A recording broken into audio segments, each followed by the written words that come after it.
Pagising nga namin ng maaga, nakita kong tulog pa nga ang aking lola at ang mudra kong Mardita. Gising talaga kami ng maaga dahil ngayong araw kailangan nga namin magsimba.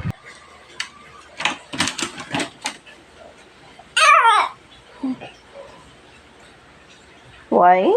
Habang binibihisan ko nga itong makulit na bata, nagtatare pa nga. Shoes?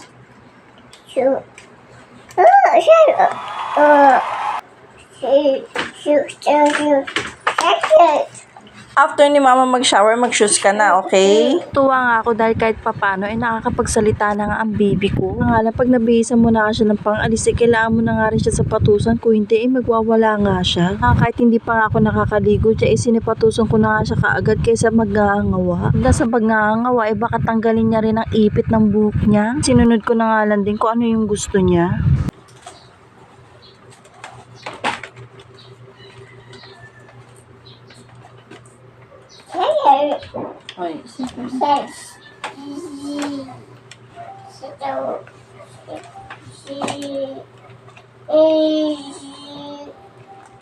Okay. Stand up.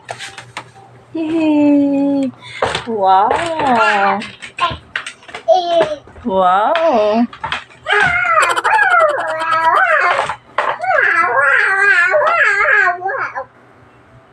Makabihis at makaayos na nga kami pare-parehas. Lumarga na nga rin kami kaagad. 2 oras nga lang ang aming church service ngayong araw dahil bispiras nga ng bagong taon. Nabi ko nga kay Daddy Ethan na doon na nga lang kami dumaan sa may shortcut papuntang Kiko. Dahil hanggang ngayon ginagawa pa nga rin yung tulay papuntang phase 1 at baka matraffic kami at hindi makaabot sa aming church service. Wala pa nga kami sa may shortcut at napadaan nga kami dito sa may palengke. Hirap na nga kami dumaan sa dami ng tao. Pag nga sa dami ng tao isa pa nga sa nagpapasiksik yung kaliwaan nga naman nagtitinda. Habang nakikita ko nga yung mga kaliwaan na mga tiyangge na nagtitinda, lalo nga ako naging excited para sa bagong taon na darating mamaya. Hanggang sa kaliwat kanan ng mga nagtitinda ng paputok, kaliwat kanan na nga rin ng mga nagtitinda ng mga buko. Sigurado ngayong araw, malaki nga ang kikitain ng mga magbubuko at mga nagtitinda ng paputok. Nalipas nga rin ng ilang minuto, nakarating na nga rin kami dito sa aming simbahan.